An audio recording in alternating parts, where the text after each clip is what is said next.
bonjour mes jolies graines de sorciers et sorcières, j'espère que vous allez bien. Bienvenue pour ce nouveau post sur les archétypes du féminin. Je vais y arriver. Vous le savez, je vous propose une série de mini-conférences tirées d'Alexandra Frida Marty sur les archétypes du féminin. Et comme vous le savez, je suis très attachée aux saisons, je suis nos saisons pour ça, et ça va nous permettre de nous connecter à nos multiples facettes, ce qui fait de nous les êtres que nous sommes. Donc aujourd'hui, pour cette troisième conférence, nous allons nous connecter à l'archétype de la mère. Alors la mère, j'aime évidemment énormément cet archétype, vous allez voir pourquoi. Donc dans sa temporalité, on la situe entre le 22 juin et le 22 juillet, donc sous le signe du Cancer, et son symbole, c'est l'œuf. Alors, qu'est-ce qu'elle a comme qualité, cette mère? Elle est chaleureuse, elle est généreuse, elle est aimante, patiente, indulgente, protectrice, maternelle, nourrissante, apaisante, endurante, résistante, ah oui, dévouée, attentive, compréhensive. Elle possède un grand cœur et elle veut prendre soin de l'humanité. Mais bien sûr, il y a cette part d'ombre. Et là, quand on est en excès, ça va plus. Elle peut être surprotectrice, elle se sacrifie ou donne démesurément. Elle peut s'immiscer dans les affaires des autres, s'accrocher, créer de la codépendance. Elle a un besoin excessif d'être aimée. Elle se laisse déborder par ses émotions. Elle ne parvient pas à faire les choses pour elle-même. Est-ce que vous vous reconnaissez? Imaginez les journées chaudes et les longues soirées d'été. La chaleur du soleil sur votre peau, les couleurs, les fruits qui se gorgent d'eau et de lumière. C'est la saison des possibles, une parenthèse enchantée, solaire, rayonnante. La mère, c'est celle qui initie l'été. Elle est généreuse et prend soin de ses enfants. Elle est rassurante, elle materne, elle prend dans ses bras les êtres qui croisent son chemin. La mère, elle donne la vie. Elle tient l'espace sacré de la naissance et de la création. Elle donne vie à tout ce qui doit naître. Elle n'est pas seulement celle qui enfante biologiquement, elle est celle qui enfante les rêves, les projets, les visions.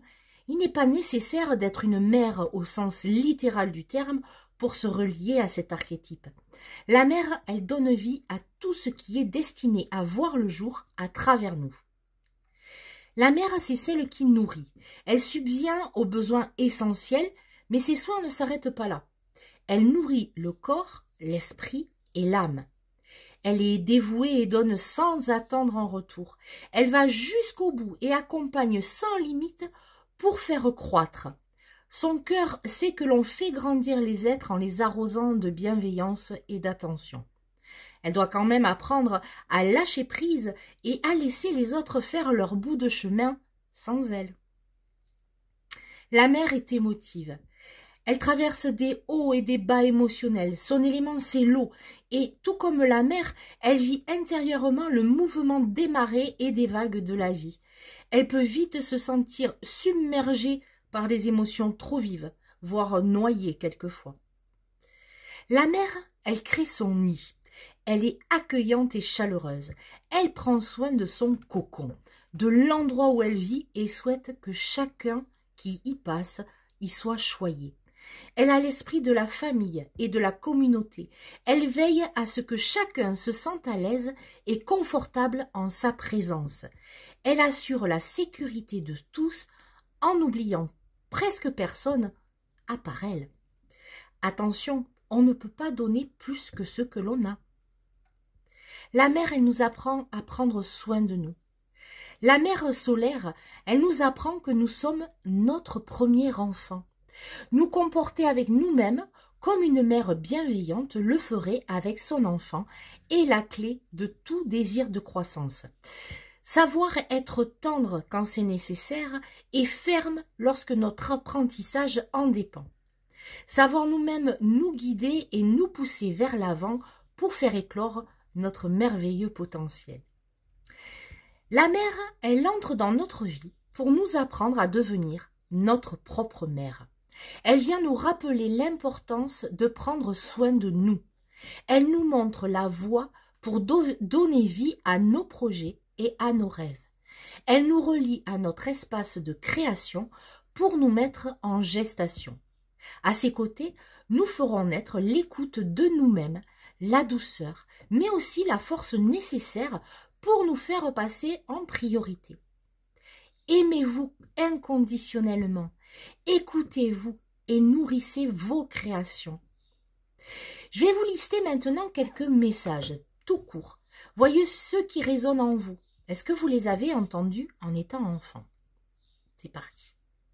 Je t'aime. Je te veux. Tu es une personne spéciale. Je te vois et je t'entends. Ce n'est pas ce que tu fais, mais qui tu es que j'aime. J'ai confiance en toi. Je suis fière de toi. Tu es belle. Est-ce que vous avez reçu ces messages? Si vous pensez ne jamais les avoir entendus, sachez qu'il est nécessaire que vous puissiez maintenant, en tant qu'adulte, vous les apporter à vous-même. Est-ce que vous savez identifier vos besoins? Est-ce que vous prenez le temps de vous nourrir correctement, de vous dorloter, de vous occuper de vous choyer? Est-ce que vous vous sentez capable de vous encourager, de vous parler avec douceur lorsque vous en avez besoin? Ou au contraire, avez-vous tendance à être dur avec vous-même? Si vous êtes dur, critique, malveillante parfois avec vous-même, quelle figure adulte a pu être comme ça avec vous quand vous étiez petite? Quel type de relation tissez-vous avec les enfants, en général, les vôtres ou ceux des autres?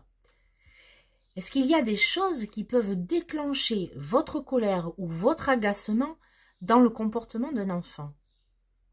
Et en observant cette réaction, avec le plus de neutralité possible, à quoi est-ce que ça vous renvoie? Par exemple, moi, je vais être franche, un enfant qui fait du bruit, beaucoup de bruit. Alors, j'ai beaucoup travaillé dessus, hein, mais moi, on m'a tellement dit, chut, tais-toi, laisse parler les grands. Tais-toi, tu parles trop fort, tu prends trop de place. Ça s'explique. Alors, pour essayer d'aller mieux ensemble, je vais vous inviter à faire 3 lettres. 3 lettres de gratitude. La première, c'est à notre terre-mère. Lui écrire une lettre que vous pourrez déposer sur un autel ou brûler pour l'envoyer. Voilà. Mais pour la remercier de tout ce qu'elle nous apporte, de tout ce qu'elle vous apporte. Alors, je ne sais pas, vous habitez à la montagne, c'est l'air pur, au bord de l'océan, la force, à côté d'une forêt, la vie, tout simplement. Donc, une lettre de gratitude sur pourquoi vous êtes reconnaissante pour la terre-mère. La deuxième va être moins facile. C'est écrire une lettre à votre maman. Alors, celle qui vous a porté. Peut-être aussi celle qui vous a élevé, si c'est pas la même. Mais peu importe la relation qu'on a avec notre mère, il faut savoir qu'elle nous a donné la vie. Qu'elle l'ait choisie ou qu'elle l'ait pas choisie. C'est grâce à elle, quelque part, qu'on est là. Donc, cette lettre de gratitude qui est, je le sais, très compliquée, je vais vous inviter à la faire et pareil, à la déposer sur un autel. Vous pouvez évidemment l'écrire, même si vous n'avez plus votre maman. Mais en tout cas, de lui dire merci, ne serait-ce que pour la vie. Et la gratitude, pour moi, c'est un super chemin de guérison, vraiment. Et enfin, la troisième lettre, qui est un peu moins difficile peut-être, je vais vous inviter à l'écrire pour une mère dans votre communauté, une mère qui vous inspire ou que vous souhaitez encourager. Par exemple, si vous-même, vous avez déjà de l'âge et vous voulez encourager une jeune maman ou vous trouvez qu'elle, voilà, elle part sur un bon chemin en tout cas, écrivez-lui une lettre et puis pourquoi pas lui apporter ou lui envoyer, ça fait toujours plaisir. En tout cas, honorer les mères dans ce monde est un acte sacré qui vous relie à votre mère intérieure. Souvenez-vous de chaque jour de prendre soin de vous et soyez reconnaissante envers vous-même. Je vous embrasse et je vous dis rendez-vous le mois prochain pour un nouvel archétype. À tout bientôt.